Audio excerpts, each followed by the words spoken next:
నిషిక అక్క అక్క అని నా చుట్టూ తిరగడం అలవాటైపోయింది కదా. మళ్ళీ రేపటి నుంచి నన్ను చూడగానే అసహించుకుంటుంది. నా మీద పీకల వరకు కోపంలో ఉంటుంది. నా బాగు కోసం పూజలు చేసిన మనిషి రేపటి నుంచి నా నాశనం కోసం ఎదురు చూస్తూ ఉంటుంది. ఆ దేవుడికే నా బాధలు చూసి పాపం అనిపించి నిషి మనసు మార్చడం చెప్పావు కదా. మరిప్పుడు నేనేం చేశానని కోపంతో నిషిక మనసు మళ్ళీ మార్చేశాడు. నువ్వేం చేయలేదు దాత్రి, చేసింది ఆ దివ్యాంకనే. నిషిక తన వైపు ఉంటేనే తన ఇంట్లోకి ఎంట్రీ ఉంటుంది, అక్కకి దగ్గరగా ఉండగలదు. ఎప్పుడైతే సోనీ ఇంట్లో నిషి దివ్యాంకని చూసిందో ఇక నిషి తనని లైఫ్లో నమ్మదు అని అర్థమైపోయి ఉంటుంది. అందుకే ఇలా ప్లాన్ చేసి సోనీ వెనకున్న మనిషి నువ్వేనని నిషిని నమ్మేలా చేసింది. ప్లాన్ చేసింది దివ్యాంకనే అయినా ఇంట్లో ఉండి దివ్యాంకకి హెల్ప్ చేసింది అత్తయ్య గారే కదా కేదార్. అయినా కొడుకు కాపురాన్ని కూల్చేస్తున్నా ఆ దివ్యాంక నమ్మిన అత్తయ్య గారు నన్నెందుకు నమ్మలేకపోయింది? ఒక క్రిమినల్ని నమ్ముతున్నారు కేదార్ వాళ్ళు. అందులో కొంచెం నమ్మకం కూడా నా మీద వాళ్ళకి లేదా అని బాధగా ఉంది. గొర్రె ఎప్పుడు కసాయివాణ్ణే నమ్ముతుందని ఊరికే అనలేదు దాత్రి. అబద్ధాలు అందంగా ఉంటాయి కాబట్టే అందరూ నమ్ముతారు.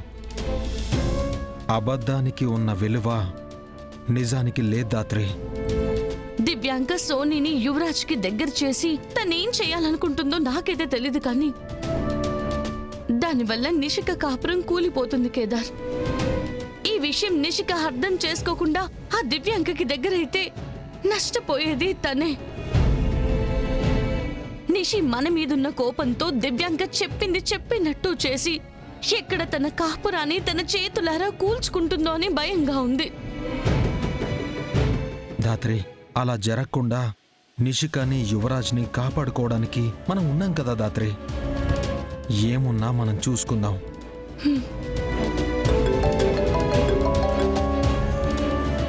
సాధు సార్ మాట్లాడు. జై హింద్ సార్. జై హింద్ జేడి. సిటీలో కొన్ని రోజులుగా వయసులో ఉన్న అమ్మాయిలు అబ్బాయిలు కనిపించకుండా పోతున్నారు. మిస్సింగ్ పర్సన్స్ మధ్య కామన్ లింక్ ఏం లేదు. కిడ్నాపింగ్స్ అన్నీ ర్యాండమ్గా జరుగుతున్నాయి. కిడ్నాప్ జరిగిన ఏ ఒక్క ఇన్సిడెంట్లో కూడా చిన్న క్లూ కూడా మనకి దొరకలేదు. సార్, కిడ్నాపర్స్ నుంచి డబ్బులు ఇమ్మనేమైనా బెదిరింపు కాల్స్ లాంటివి వచ్చాయా సార్? రాలేదు జేడి. మిస్సింగ్ అయిన వాళ్ళ గురించి చిన్న ఇన్ఫర్మేషన్ కూడా తెలియడం లేదు. కిడ్నాపింగ్స్ అన్నీ ఎక్కడెక్కడో జరగడం వల్ల ఇన్ని రోజులు మనకు తెలియలేదు. నిన్న మాత్రమే సిటీలో 5 మంది అమ్మాయిలు 5 మంది అబ్బాయిలు మిస్ అయ్యారు. 10 మంది ఒకటేసారి మిస్ అయ్యారా? అవును జేడి. అందుకే మన నోటీస్ వరకు వచ్చింది. టీం కూర్చుని సిమిలర్ కేసెస్ని తీస్తే ఎక్కడెక్కడి నుంచో కేస్ ఫైల్స్ వస్తున్నాయి.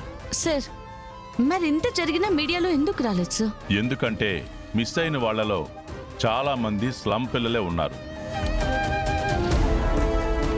వాళ్ళ గురించి పట్టించుకునే తీరిక ఎవరికుంది చెప్పు? కిడ్నాపింగ్ స్లమ్స్ దాటి బయటకొచ్చాయి కాబట్టే ఇప్పుడు కూడా మనకు తెలిసింది. ఓకే సార్, ఇప్పుడే నేను కేడీ ఆఫీస్కి వెళ్ళి ఇన్వెస్టిగేషన్ స్టార్ట్ చేస్తాం సార్. Okay JD. ఆ పిల్లలకి ఏం కాకుండా వెనక్కి తీసుకొచ్చే రెస్పాన్సిబిలిటీ మనది. Okay sir. జై హింద్ సార్. జై హింద్.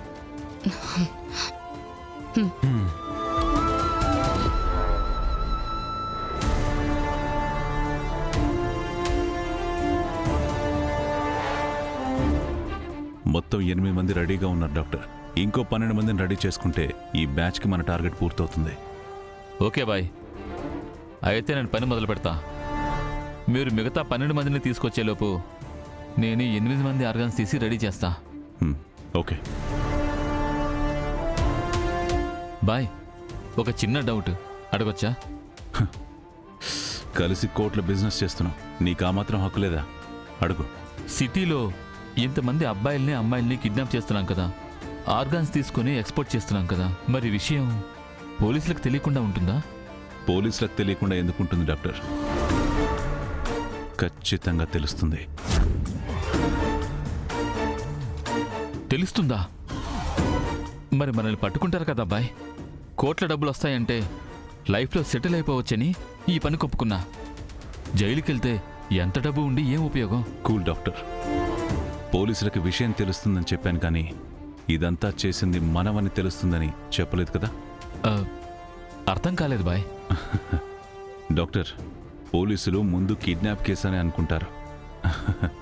ఆ తర్వాత అన్ని కిడ్నాప్ కేసులకి కనెక్షన్ ఉందని కనిపెడతారు. ఆ తర్వాత ఒక్కొక్క ఫ్యామిలీ బ్యాక్గ్రౌండ్, వాళ్లకున్న శత్రువులు, కిడ్నాప్ చేసే సత్తా ఉన్న వాళ్ళని పెద్ద లిస్ట్ చేయడం మొదలు పెడతారు. ఇప్పుడు అసలు కిడ్నాప్ అయిన ఎవరికి ఒకరితో ఒకరికి సంబంధం లేదని కనిపెట్టి ఇప్పుడు ఈ కిడ్నాప్స్ అన్నీ ఒకరే చేసుంటారేమో అన్న డౌట్ మొదలవుతుంది. ఆ డౌటే ఇప్పుడు మొదలైతే ఇక మన వరకు రావడానికి ఎన్ని రోజులు పడుతుందో నువ్వే చెప్పు. చాలా రోజులు పడుతుంది బాయ్. అసలు కనిపెట్టడం ఇంపాసిబుల్. అదే మన ధైర్యం. ఆ లోపు మనం మన పనిని పూర్తి చేసుకుని బాడీస్ని డిస్పోజ్ చేసేసి నువ్వు కోట్లు తీసుకుని దుబాయ్ వెళ్ళిపోతావు. నేను ఆ డబ్బుని దందాలో పెట్టి వేరే సిటీలో సేమ్ కిడ్నాప్లు మొదలుపెట్టి వేరే బ్యాచ్ రెడీ చేస్తాను. కాబట్టి నువ్వు భయపడ్డం మానేసి పని నీట్గా ఫినిష్ చేయి. సరే బాయ్. మిగిలిన 12 బాడీలు తెచ్చే పని మీరు చూడండి. ఒక్క ఆర్గాన్ కూడా మిస్ అవ్వకుండా పని నేను పూర్తి చేస్తా. ఉంటా బాయ్. వెళ్ళు.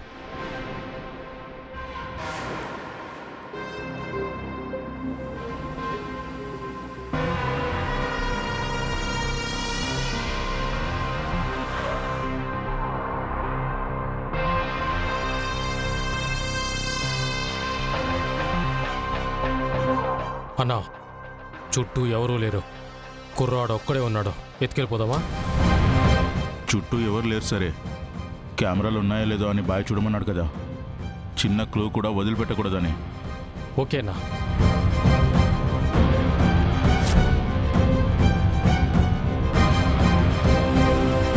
చూశానన్నా, కెమెరాలు కూడా ఎక్కడా లేవు. సరే, నేను దిగి వెళ్తా, మీరు వచ్చేయండి. సరేనా?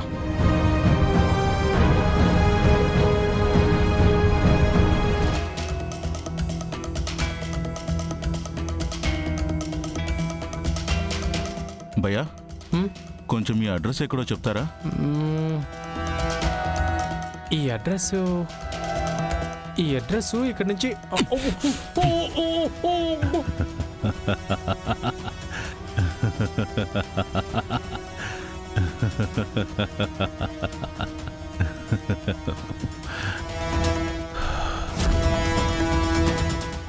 పట్టుకోరా.